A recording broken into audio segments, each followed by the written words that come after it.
Hey, how's it going, everybody? As you all know, 2024 is almost over and 2025 is right around the corner.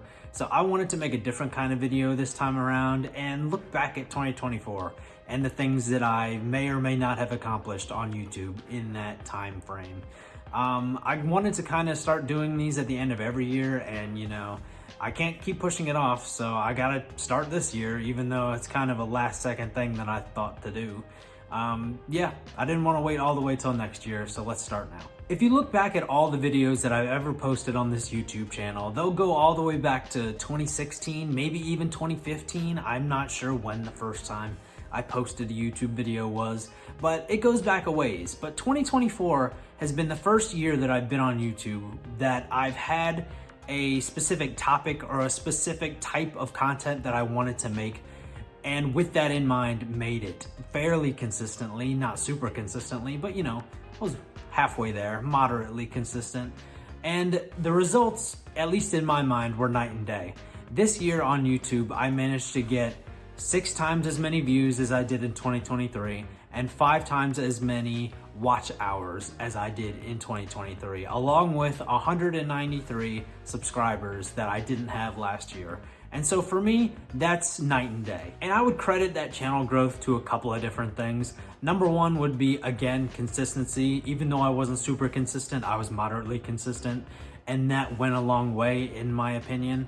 Another thing would be finding a specific topic or type of content and sticking with that.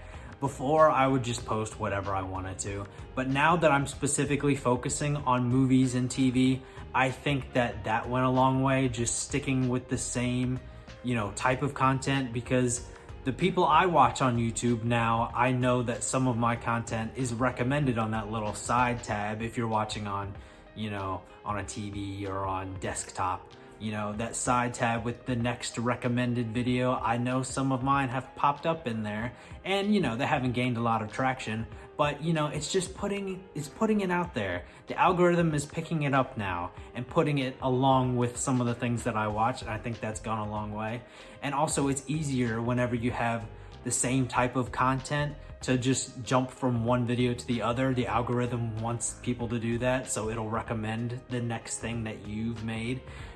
So I think that's gone a long way, just to get people more interested, to get people to click on other things that I've posted.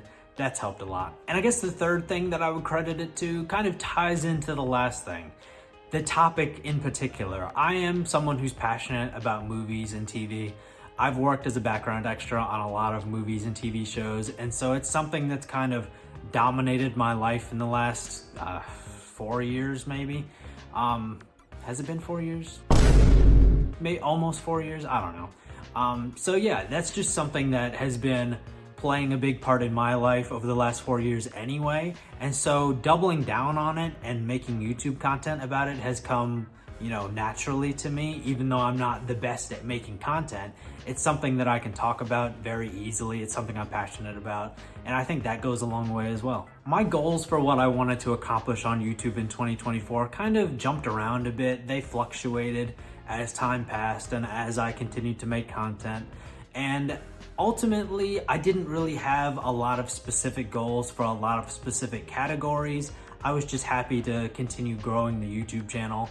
Ultimately, what I landed on, at least for a subscriber goal in the last, third of 2024, was I wanted to finish the year out with double the subscribers that I had in 2023. And I came into this year, 2024, with 120 subscribers.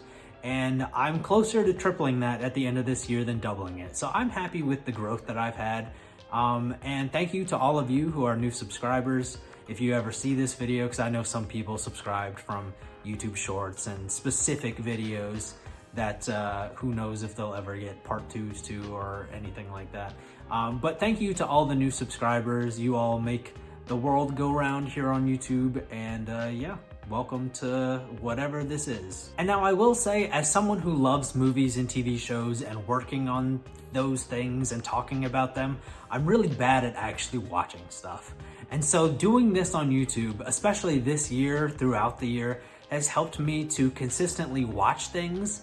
Now, I'm not nearly close to a lot of the people who watch things, every night, every week. I don't do that. I don't. And honestly, being on YouTube at times has slowed me down because I'm like, wait, I can't watch something else. I got to keep whatever this is fresh in my mind. And then at other times, it's motivated me to watch things when I didn't want to watch anything. So it's helped me just consistently watch things throughout the year, even if I haven't watched a whole lot compared to even just regular people who watch and consume things. So yeah, that's been good for me, just being consistent at watching things. And I wanted to talk about now some of the best and worst things, in my opinion, that I've watched this year. This is opinion based. I'm not going to be objective with these things at all. This is just my favorite and least favorite things. My favorite movie that I watched this year was Deadpool and Wolverine. And honestly, I don't think that Deadpool and Wolverine is an S-tier movie by any means. I'm not one of those people who think that this is one of the best Marvel movies. It's not my favorite X-Men movie. It might not even be top 3. I'm not entirely sure where I would rank Deadpool and Wolverine amongst superhero movies or X-Men movies or Marvel movies, whatever. But to be honest, I haven't watched all that many good movies this year that have left me thinking, wow, that was great. Wow, that's gonna stick with me. And I want to say as well, because I should have said this at the beginning, and I wrote down when I was, thinking about this, that I'm going to say this at the beginning, and I didn't. These are things that I watched for the first time in 2024, not rewatches. So these are, completely original things. Not things that came out in 2024, but things that I watched for the first time in 2024. Deadpool and Wolverine is my favorite movie that I watched for the first time in 2024. And honestly, even still, it's a toss-up between Deadpool and Wolverine and the Transformers movie. I'd probably have to watch them both again to know which would be the true number one, but the one that comes to mind is Deadpool and Wolverine. So that's that. The least favorite, the movie that I like the least that I watched for the first time in 2024 is Madam Web. Like I said, I haven't seen a lot of good movies this year. I've seen a lot of, I've seen a couple good movies and a lot of, decent movies or bad movies. And Madam Web was the worst, the bottom of the barrel worst. And yes, I have watched some other things that I'm not super fond of, but Madam Web takes the cake. It's probably, it's one of the worst movies I've ever seen. And that coming this year, it just, it was the icing on the cake after I watched some other things that I didn't really care for. I rewatched the Emoji Movie this year, which isn't in contention for this because I had seen it before, but Madam Web was worse than that. Well, I don't know. Actually, you know what? It's hard to say which is worse because they're both very bad. But Madam Web is the worst movie I watched for the first time in 2024. As far as TV goes, I didn't watch a lot of television this year, so this is gonna be by season. I'm not gonna be saying this is the best series that I watched this year for the first time or the worst series that I watched for the first time this year, because I kind of just watch things season to season. So this is gonna be the best season that I've seen for the first time and the worst season that I've seen for the first time. The best season of a TV show that I saw for the first time in 2024 was Loki Season 2. And I don't think it's that close to whatever would be in second place. Loki Season 2 is something that I continue to think about. It's something that got to me on an emotional level for various reasons. And so that, it takes the cake. That was at the beginning of the year, strong start. And honestly, it wasn't topped by any other TV show this year so far. I mean, there's still one day left for it to get beat, but nothing's gonna happen in that one day. So Loki Season 2 is the best what am I talking about? Loki Season 2 is the best TV related content that I saw for the first time in 2024. My least favorite TV related content that I saw for the first time in 2024 was Season 2 of What If. And again, I don't think it's that close. I didn't really care for Season 2 of What If, and I don't think that it was bad. I wasn't invested. I didn't really care. It was lacking in overall storyline. I don't know. Season 1 was so much better than Season 2. So Season 2 just kind of, it didn't hit all that much more because I was comparing it to Season 1. And, I didn't care for it. I don't know what else to say. But yeah, I managed to watch a nice little chunk of things in 2024. And hopefully I'll be able to watch even more in 2025 so that this, end of the year awards thing next year will have more categories and I'll be able to do, more with that. I don't know. But yeah, that's something to think about down the line. I enjoyed 2024, and thank you again to everyone who subscribed this year, everyone who, checked out some of my videos, left comments, whatever. Thank you to everyone who helped me enjoy this year on YouTube. 2025 is like 2 days from now, and so that starts a whole new year and a whole new set of goals. Maybe I'll set more actual concrete goals next year that I'm going to like stick to and strive for. I don't know what to really goal myself to do, because I'm at 320 subscribers at time of recording. 2024 was good for growth in a lot of different aspects, subscribers, views, watch time, all kinds of different things.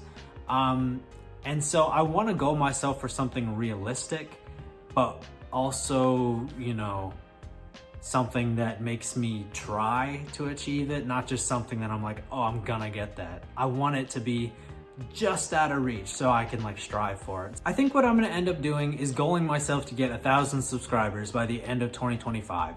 And the reason for that is because it's the least amount you can have to be fully monetized. So that's, the next step on YouTube if I can ever get there.